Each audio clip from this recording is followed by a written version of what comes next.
It's the first adult color science fiction film. It's Buck Rogers for the mature. So sit back, fasten your seatbelt, and behold... I want you to leave here now. You're in great danger.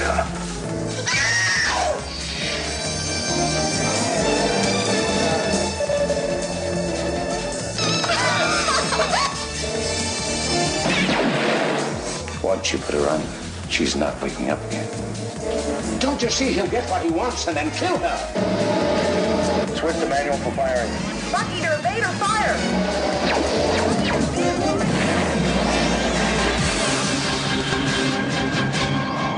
The year is 1987, and NASA launches the last of America's deep space probes. In a freak mishap, Ranger 3 and its pilot, Captain William Buck Rogers, are blown out of their trajectory into an orbit which freezes his life support systems and returns Buck Rogers to Earth 500 years later.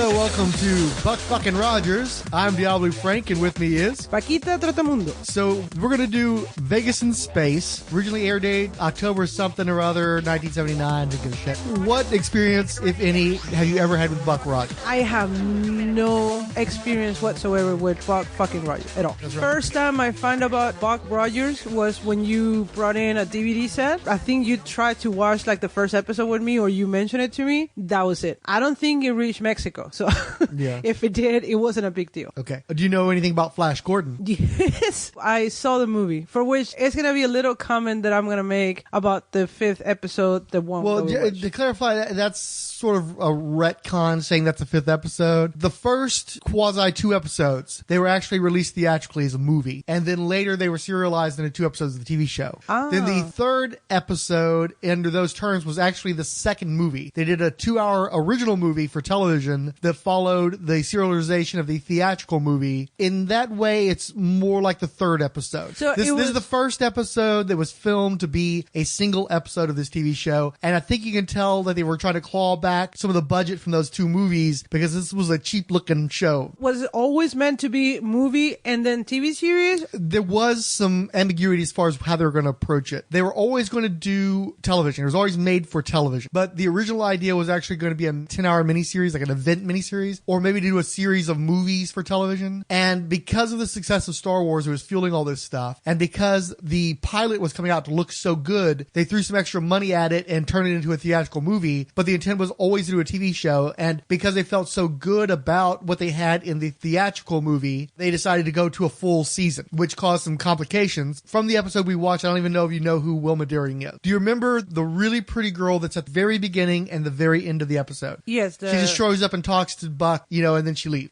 Yes. So that's his partner, the person who helps him in adventures and stuff. And so she was cast for the movie, and she'd signed on to do the TV miniseries. But when they were going to go to a full series, she didn't want to stay with the show. She bowed out. She did a Rockford Files, and she was basically going to move on. The producers decided they needed somebody like Wilma Deering for the series to go forward. They were going to do a full season. They brought in a new character called Major Marla Landers. Wilma Deering, Marla Landers, somewhat similar names, and they were going to serve the same purpose. She was going to be the person who was part of the Earth Defense Directorate, if I recall correctly. And so she was going to be the authoritative, hotshot pilot, bossy lady that worked with Buck Rogers and was part of the group. And Buck is like kind of this rogue, Han Solo, I'll join you when I feel like it kind of person, right? Yeah. And so she's basically playing Wilma Deering. She's recast Wilma Deering. And the actress they got, Juanin Clay, was in competition for the part of Wilma Deering. She didn't get it. They brought her in to play this sort of replacement character. So she was an understudy.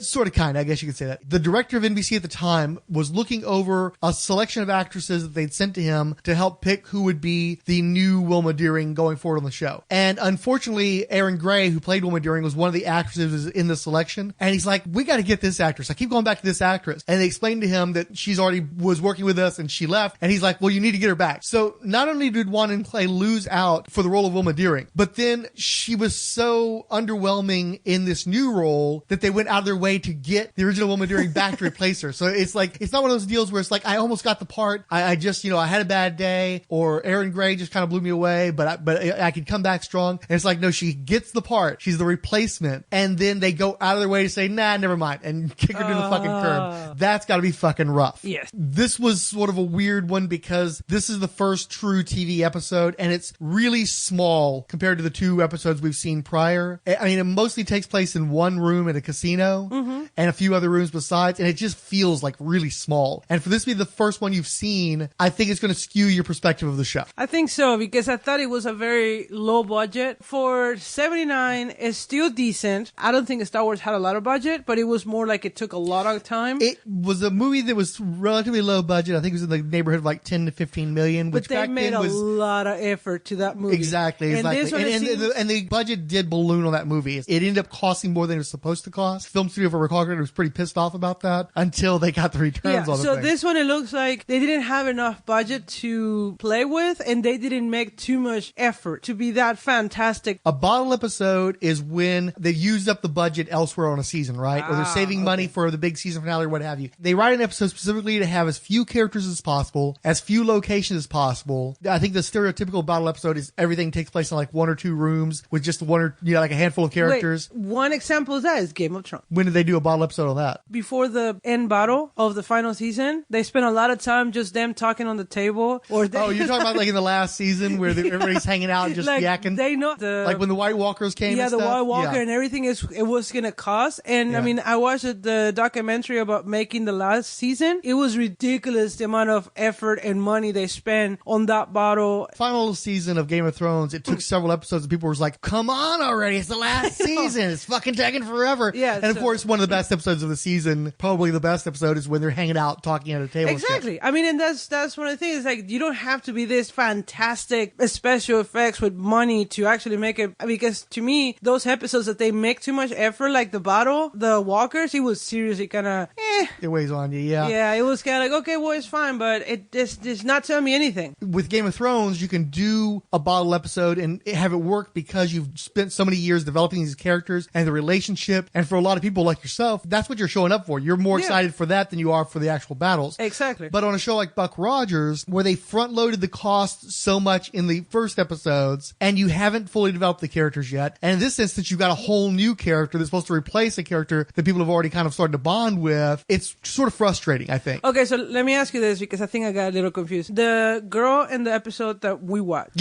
is she's the one that it was going to be replaced, but not really? Okay, well, let's do this. It might be easier. Let's start with I think it'd be easier for you to go ahead. Why don't you briefly summarize what happens in Vegas in space? They start the episode with the Buck Rogers, and what's the name of the lady that was with him? When they're fighting, when they're in the Starfighters, Major Marla Landers. In that opening sequence, it took me a minute to realize that it wasn't Wilma Deering in the ship with, flying around with them. Because the way that they're interacting with each other and them being in cockpits with helmets on, she's playing the same character. And I am very sorry if I offend somebody. I don't have a very good face memory. To me, they all look the same. You're kind of face blind. Face blind, yes. So pretty much like, it is not that I'm racist. It's not that it's just like. You're a little racist. Well, no, but yeah, okay. Well, anyhow, they all look the same. The good thing is, as long as you're punching up, as long as you're talking about white people, you can get away with it. So anyhow, the first scene when this lady, the Major Marla, whatever, is practicing the piloting with Rogers, with Buck, they are trying to, because apparently there's opposite ships, like this enemy. Hatchet fighters, I think they're called. Yeah, they have like this automatic that they cannot get it.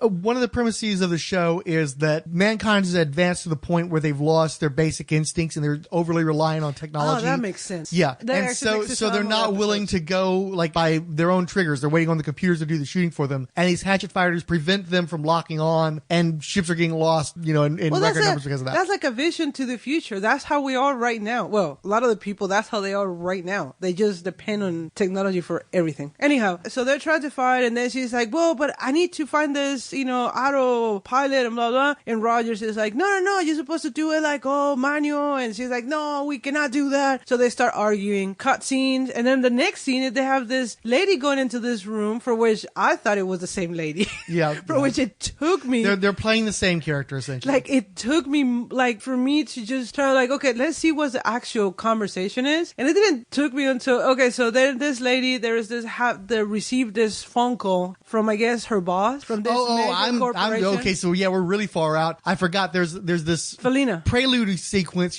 where the woman she's seeing an answering machine message from the woman who took care of her when she was an orphan child. Yeah. And she gets attacked in her apartment, and you thought that was the same character as the major, which I can totally see. I can see that because they're both brunettes. It took me a while until they said like, "Oh, you have to run." So the boss, her boss, was who's played by Cesar Romero, is warning her, "Don't ask any questions. Get the fuck off the planet ASAP." And he's too late. And she gets kidnapped. Yeah, she gets enough. And then the next scene is no, baby, this is not the kind of show where we do. I know. But then, so the comment that I was gonna make is that not until the next scene where the admiral, whatever the boss of the pilot of Major Professor Huer, yes, it calls this lady or Dr. Huer, I'm sorry, that was piloting with Rogers to say that they need the help because someone is being kidnapped, and I'm like, oh, it's not the same lady, right? And that's why I was gonna make a comment. It's not that I was gonna go scene by scene. It's just that I was confused. Right, gotcha. Anyhow, so they have to go rescue this, the girl that got kidnapped. So they go to this casino. Well, okay. Now I do think it's important to mention this part. Okay, so do you know who Cesar Romero is? No. Okay. Did you ever watch the old Batman TV show from the 60s? No. The big live action camp He looked familiar, but I couldn't trace it. Once again, he's the Joker. He's the Joker on the old 60s Batman TV show. Okay. Now, of course, he did a bunch of other stuff too. He was in Ocean's 11, Donovan's Reef, and such. But people of our generation, we know, and baby boomers for the most part too, know him as the Joker. Okay. Yeah, I didn't. Once again, I face blind. Still the best live action Joker. Controversial opinion. You mean Joaquin Phoenix is not? Just kidding. Yeah. Let's go there. Yeah. So anyhow, but I'm sorry. So Cesar Romero is playing a gangster. Yeah. He's in all the bad stuff, and he's in gambling, and he's in prostitution. Just because this one person he's been kidnapped, he's willing to turn over all of his records to Dr. Huer, and also the schematics for the hatchet fighters, which is an essential element. Apparently this girl find out some information, and she got kidnapped because they're gonna retrieve that information from her brain. Yeah, she only saw a flash of it, so they're gonna have to use a specialist to go into her mind and get that information. Yes. And they're gonna ravage her mind to do that. So Buck Rogers and the Major got sent out to a Las Vegas type of place, and it's called Sinaloa, for which it is a place in Mexico. So I was like, okay. They have like a biggest drug cartels, Cartel de Sinaloa. Sure. It is more to the south. But is it still like a gambling type of place or not really? hotbed? No. It's just where like the drug cartels are. Desert type of thing, but maybe that's why they associated it. But as far as I know, it is not an actual like casino. Well, and this is the 70s because too, so we I'm don't not have sure. that either. I mean, we didn't have casinos until recently, so that is like a U.S. thing, like a reservation thing, not for us. Sure. Yeah, we just like play marbles. Anyhow, so they can send out to this Sinaloa, for which they're like, it threw me off. It's like, well, that's a very random place to choose. So it's got like a Vegas type of thing, but it's not. I guess it's like a city. It's not like a major like huge thing because everything is controlled just like a casino. And everything is computerized, electronic. Like they have to batch in and batch out, and not computers, because all the casino thing is just like Well, I mean that's true of real casinos too. You're not supposed to use any sort of counting devices or anything. They will bust you and throw you out, and maybe rough you up on the I never been to a casino. The closest thing is when we went to North Carolina. No, the one that we went to a casino. Well, in Japan we went to the Pacheco or whatever that's called. No, the one we went where we met Dr. Ange. Oh yeah, they had the casino in Connecticut. Where they had the comic convention. That's the first time me ever walking towards a casino, and I was like, oh wow. So never been to. Very elaborate. It was a nice place. A lot of people, a lot of stuff, a lot of different rooms. Anyhow, so this one is kind of like a lower version of that, way lower. way lower. The food court was bigger at the casino than the entire set. Yeah. And then it's like this. So what I was going to say, the owner of the casino, the one who kidnapped the girl, he looked like Flash Gordon with that haircut. Seriously. Okay, I can see that. So the guy, the competitor is Richard Lynch. Okay. And this guy's got an interesting back history. Now, I always knew him from The Sword and the Sorcerer. He was the bad guy from that, the evil sorcerer guy, right? Mm-hmm. And He, back in the 60s, he starred in an anti-drug like film where he plays a person who gets high on LSD and has a bad trip and sets himself on fire, and he is permanently scarred from that. Oh. And I remember watching that on YouTube and thinking, wow, that's an interesting first role for Lynch, right? Because I've seen him in tons of stuff. This guy's always playing bad guys and heavies and shit, except it wasn't a role. He literally did that. It was in real life? Now, he real life did that, and in this, because he's got those scars from when he burned himself, it's one of the reasons why he went from being like a kind of a handsome young Anja dude or whatever you would call that to a guy who always plays the bad guy. Although he's so good at playing the bad guy, he looks scary. He looks evil regardless of the scarring. And you can't tell so much. I couldn't tell that he was scarred at all. As he gets older, though, he can't really hide it with the makeup anymore. He does have some pretty bad scars. Well, I didn't notice seriously. I didn't. But he is mainly because maybe the only thing that I noticed was like, okay, is this a Flash Gordon wannabe or something because of the haircut and the way it was the 70s. Everybody had Flash Gordon hair. Okay. I think that definitely the best performance in the episode, because he's the only person who's underplaying it. Everybody else is going really big and broad and crazy. And even Cesar Romero, while he's not too over the top, his outfit is like full on Dr. Zhivago with a furry hat and a gigantic vampire collar. And then Lynch's character also has a vampire collar, but because he's just playing that cold menace, he's much more intense and much more grounded than anybody else. And it's a strong performance. The dude is super fucking rapey though. He's such a fucking creep at the same time. Yeah, actually there was this on the casino, there was this lady, I guess, the escort. Sure. That's like one of the scenes she was, that she wanted to leave. They're like, oh no, I don't get any complaints from you and you're not going nowhere. Well, he'd been getting complaints on her, and she's like, well, maybe I'm getting bored. Maybe it's time for me to retire. And he's like, there's only one way to leave, and it's my way. So he's basically saying, I'm either going to kill you or somebody's going to buy you and take you away. That's the only way you're getting out of here. I took it more like, oh no, you're not going away. It's like you either get killed or get killed because you're not walking away from here. That's the way. He's a very threatening dude. Yeah. So the character is as Tangi, the hooker with a heart of gold. And she's played by Pamela Shoop. Okay. She is probably most famous for Halloween 2. For horror, she was the horror fans' equivalent to Phoebe Cates in Fast Times at Ridgemont High in terms of one of those characters from a movie that like triggers people's puberty.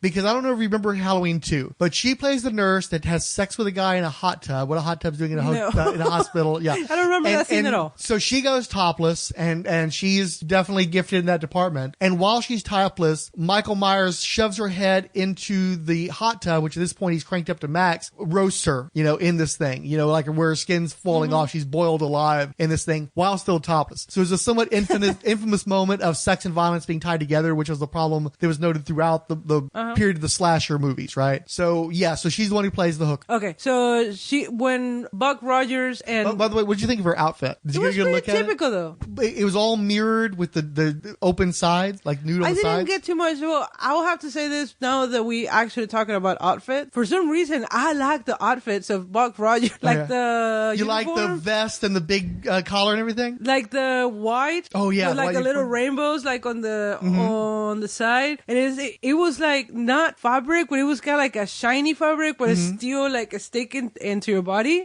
And the white boots. Like, that's a pretty cool uniform. So this is a question I definitely wanted to get to, and since we're on the topic. One of the things that we like about Buck Rogers is there's a lot of eye candy. There's a lot of like attractive women in tight outfits throughout this show, right? At least the first season. Buck Rogers, is this an attractive man or not? In my book, no. No. Okay, now why is he not attractive?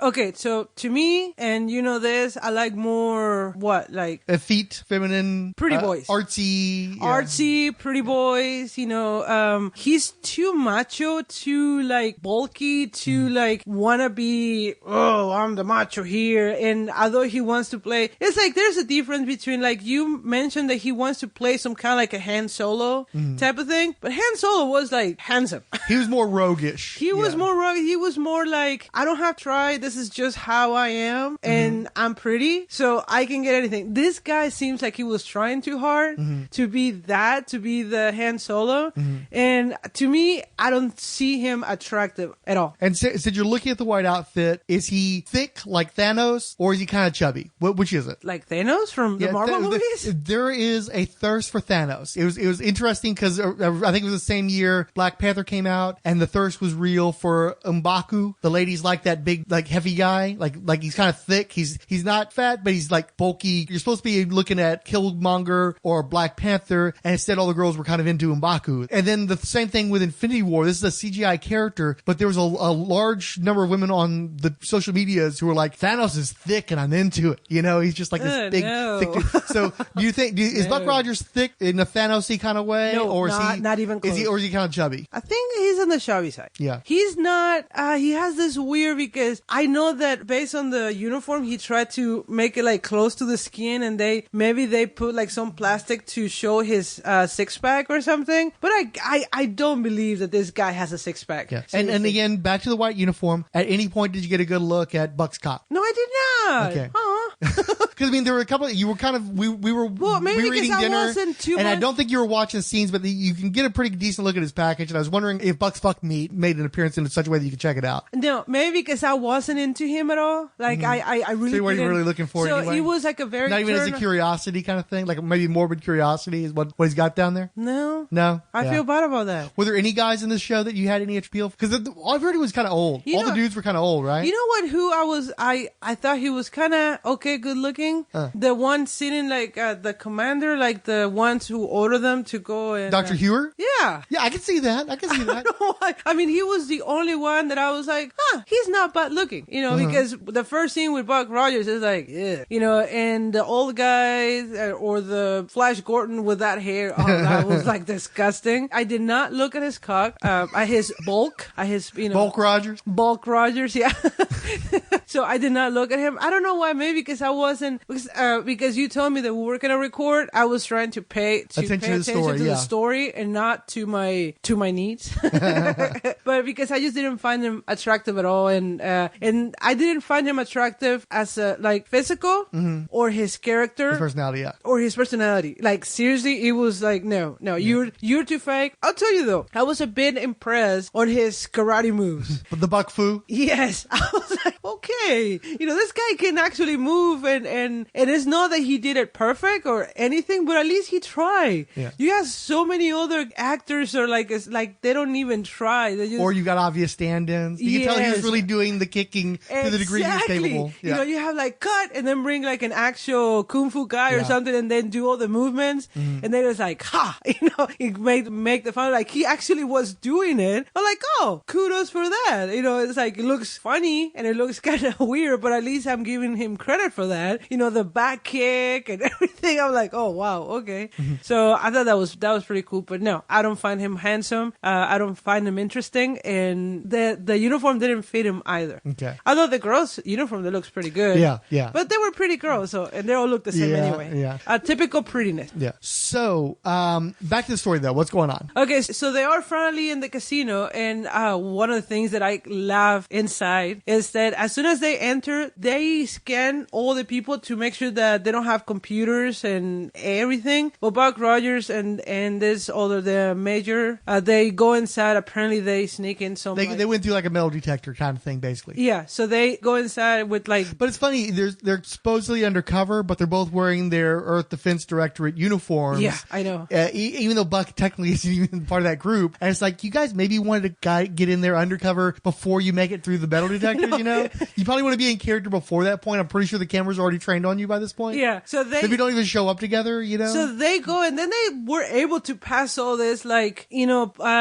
they were setting up. Yeah, they plastic explosives were huge in the late 70s and early 80s. It's like, okay, and so the gimmick with that one is not only can they push the plastic explosives and be able to remote detect it with a trigger, detonate with a trigger, but it also turns invisible after they put it on for a few minutes. Yeah, so it's like, okay, so you pass through this apparently very advanced metal detectors that detects any technology, and but not the plastic explosives for the trigger. And you'll be able to pass like all this dangerous thing, and I'm like, okay, no. And then the funny thing that I laugh so hard is like the putty that they put for the explosions.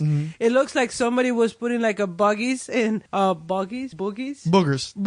in the wall, and like the first thing that popped out into my mind, there will be like somebody is like, who put this boogers in there? You know, because they look kind of like that, like gigantic or phlegm or something, you know. So So he started putting all this explosive throughout, like the walls and stuff like that. And then they go inside. They change into this outfit, the Major and Buck Rogers. And I'm sorry, and again, they're coming in separate. She's in sort of like a ball gown kind of thing, and she's pretending like she doesn't know him, and he's coming out with the full, like, again, the vest and the gigantic collar and everything. Horrible. I was like, oh my God.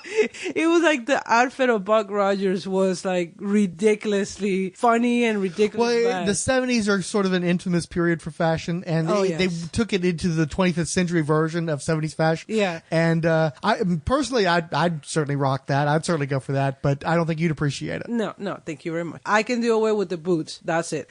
So anyhow, so they start playing this 717 or some kind of... It's blackjack. Blackjack. It's one of those...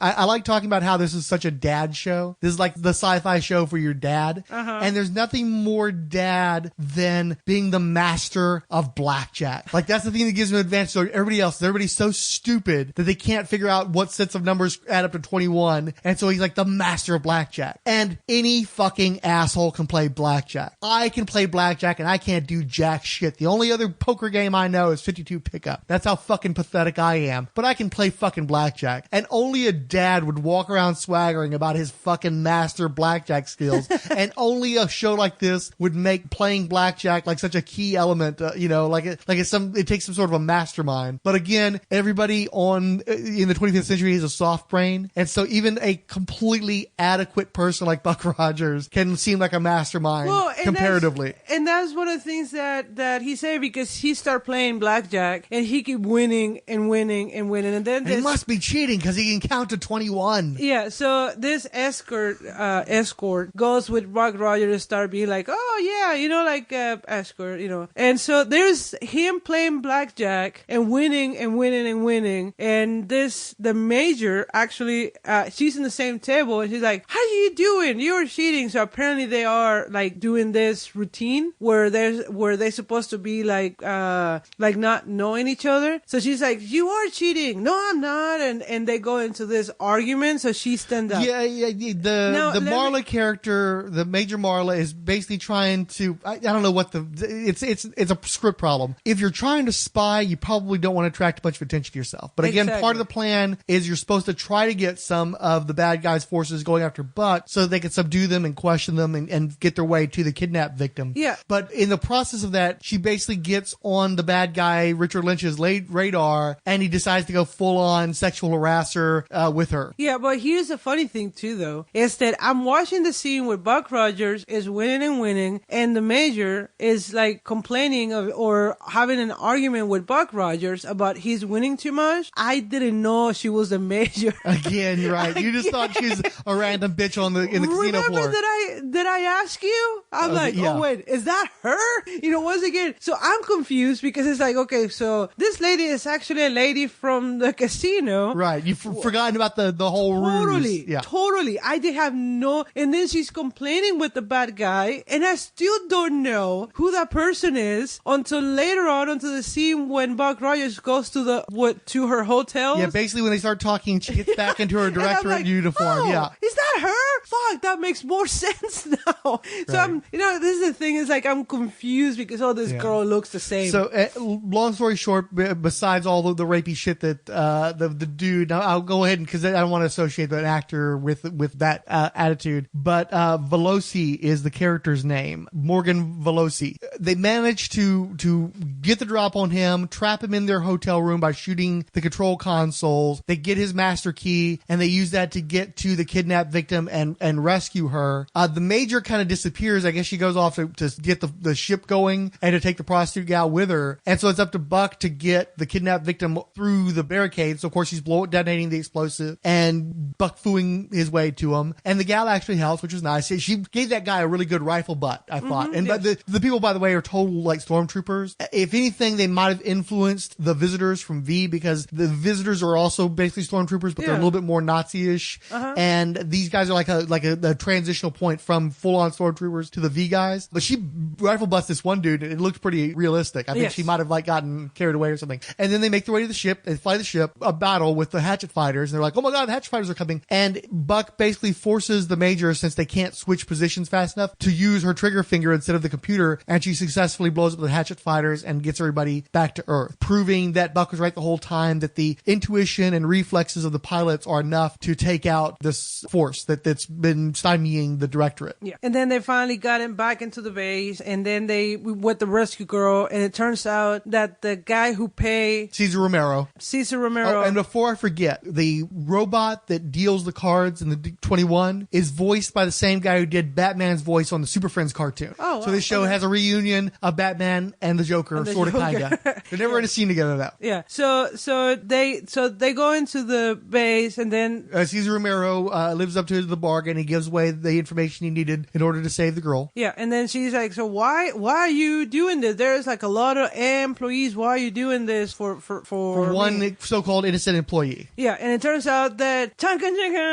is actually her dad. So it's like they have he has a daughter. She was like the love child, and she was going to be too much of a liability, and him and the mom decided that it wasn't safe, and so they let her be raised by other people, but he brought her into the organization just to keep her close, and ended up fucking up her life, and was willing to give up all of his ill-gotten gains to save his beloved daughter. Yeah, so, yeah, and that was it. By the way, the actress is Ana Alicia of Mexico City, so you have no excuse for not being able to separate her from the other white chicks, because she ain't.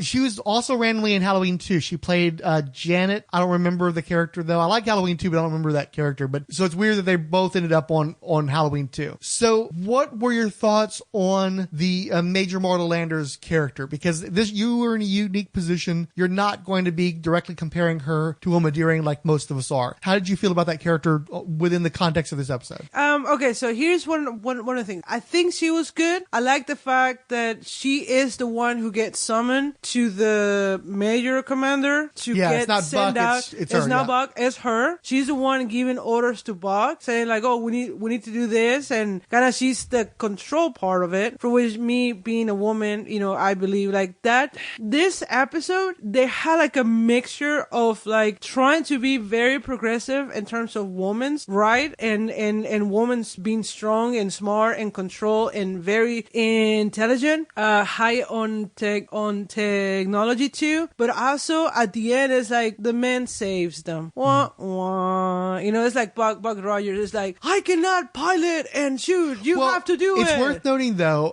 Buck was on the verge of despair. He thought they'd gotten so close and there was no way they were going to be able to save the girl. And it was actually the Major who had the in through Veloci's sexual pursuit of her. She knows that she finds out that he's got the universal key, and she's the one that lures him in and straps him. Agree. So she does still contribute. That was really good. So no. What I'm saying is that pretty much the entire episode, they were actually showing the woman being in control. Well, and the screenwriter was a woman, by the way. Oh, okay. That kind of makes a lot of sense, because you can tell that this is a very womanly episode. Like, they were very smart, they're very out there, very independent woman. Oh, this is actually very progressive for 79. I was very impressed until the scene where they're piloting, when they're flying. What can I do? The hatchet fighters are going to get us. What you're going to have to do, this woman. Yeah, just listen to me and do what I say. Exactly. So I was like, okay, well, fuck it. Very calm. But at least it was only one or two scenes that I felt like it was like, we have to put this macho sense of it. But the rest of them, I was pretty impressed for 79. Yeah. For me, okay, so the actors got the part because all the other actors that were auditioning were just being full on authoritative. And she apparently was the only one who was kind of injecting a little bit of femininity and a little bit more of like humanity, besides just being the full on like ball buster, I guess, is the way they would be viewing it. And the thing is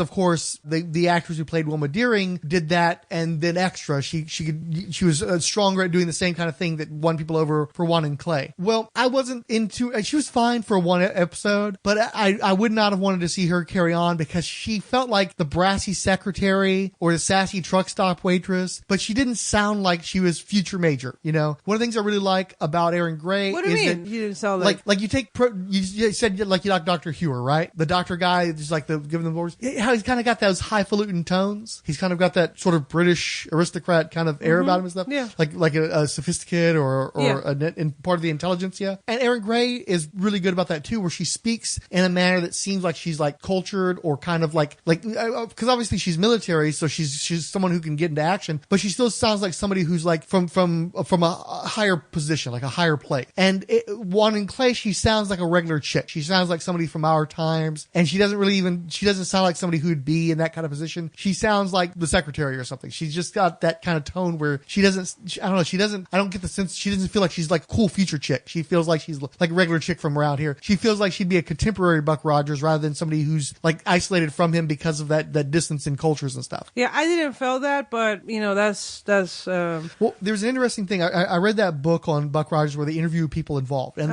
the female screenwriter had nothing but praise for Pamela Shoop because she'd written the character as just like hooker with a heart of gold, and she's trying to extort her freedom from Buck Rogers. And the screenwriter was so impressed because the character is so sympathetic and has so many layers, and you get the sense of she's doing this out of desperation, out of fear for her life, and she doesn't really have a choice in the matter, but she's also going to do whatever she's got to do to get out of there, and she's just got all these layers to her. And also that crazy mirror dress of hers, you couldn't sit down in it. So she'd literally have to lean up against a plank board and like being leaned over a little bit so that she could rest in between scenes because she couldn't sit down. And so everybody was really impressed with all this effort they put into it. And in the book, they kept talking about what a good job she did. And then like almost nobody had anything to say about Juanin Clay, who was supposed to be up for like an ongoing role. And it's almost like they made a mistake. They maybe should have swapped those two actresses because maybe Pamela Shoop could have been the replacement woman. It would have kind of worked better since she had so much more that je ne sais quoi, that quality, that liveliness and that special something. And Juanin Clay just didn't really seem to have that. And she would have probably been better as the hooker with a heart of gold, not because she'd have done a better job, but because that's a more limited role anyway. But it's weird to me because once again, this is a weird pattern. There's all these sexy women in this show that are constantly throwing themselves at Buck Rogers, and he doesn't fuck around with any of them. And this is another instance where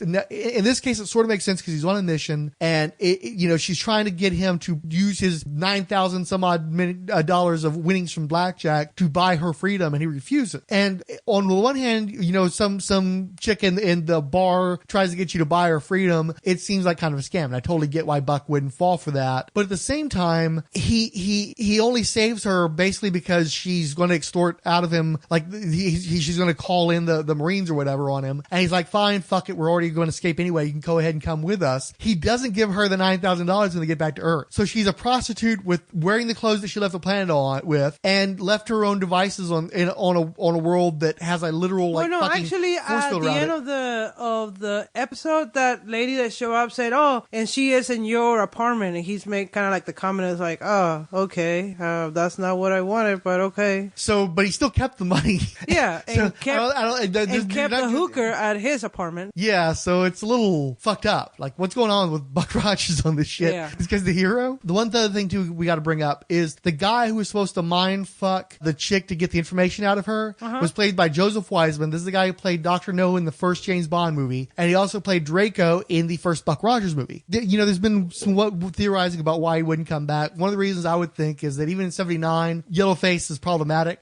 Peter Sellers did play Charlie Chan in an early '80s movie that I saw in the theater, and that was pretty fucked up, and I think he got a lot of shit for it. And so I think that maybe they were trying to avoid having Joseph Wiseman play this really gross Asian stereotypical character. But it's weird they would bring him back so early on in the series to play a really minor character. He's only got like a couple of scenes, and I don't think they ever bring that character back. What I really regret is they never bring Richard Lynch's character back, because that was super anticlimactic. The guy's still like evil rapey dude, and the worst thing that happens to him, he gets locked in one of his own rooms. So it's like they don't even knock him out. It's like he could fucking call room service and be like, dudes, get me out of here. And he never comes back. This totally fucking gross, evil, skeevy dude. I don't know why they never revisited that character or gave him a more... why didn't they throw him in one of the hatchet fighters and send him after Buck at the end? Major villain. Yeah, they should have done something more with him, I think. I thought he was a pretty good villain, so... Yeah, I mean, in the grand scheme of things, he's probably minor, but I think that the character had such a... evilness. Yeah, he's just so evil. You really want to see him get, buy it at the farm or something. So I think there was a missed opportunity. Plus, it just felt like there was an act missing. The big escape and then the TIE fighter battle at the end. It's just not very impressive. It's kind of limped along to an ending there. So overall, what are your thoughts on the episode? It was okay, I guess. I mean, it is one of those things that it didn't make a big impression. I don't think that I would be dying to see the next episode, unless you want me to record on it, but didn't care about Buck Rogers. I did not find him absolutely nothing appealing to it. His character, his persona, nothing. And he's supposed to be the main guy in the show, so I'm like, no, totally turn off about him. them. And it's like you say, the woman, they are pretty cool, but then it goes on and off, and then they have this weird drama outside the set that is kind of like a turnoff to. Yeah. So, yes. Well, and again, the sci-fi special effects is not, and it's just like the story itself is being told so many times over and over and over again that, yes, we are in 2019, and yeah, that was 79, and that was in the era with Star Wars and everything, but at this time, it's like, doesn't appeal to me, and I like sci-fi. It just, so why do you like it so much? Listen to further episodes of Buck fucking Rogers. Okay, well, if you want me to be in another one, let me know, and I can watch. It is fun to criticize it.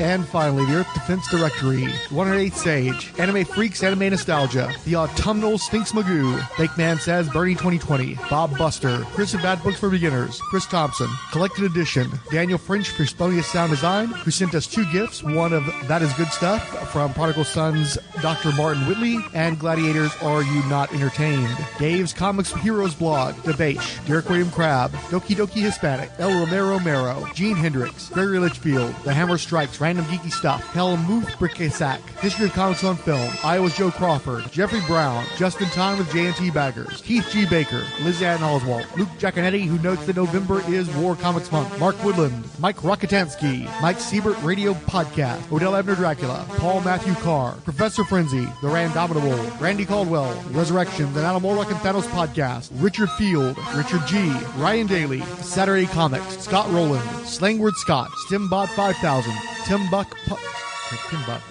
Price Podcrasher. Tim Price Podcrasher.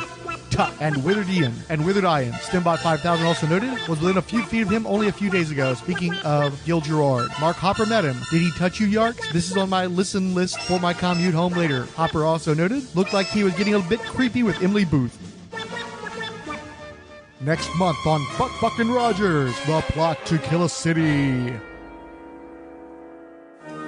Characters and events depicted in this podcast are fictitious. Any similarity to persons living or dead is purely coincidental. The television program Buck Rogers in the 25th Century is copyrighted by Universal City Studios Incorporated. All rights are reserved. Buck Rogers characters are by and courtesy of Leisure Concepts Incorporated and Robert C. Dill.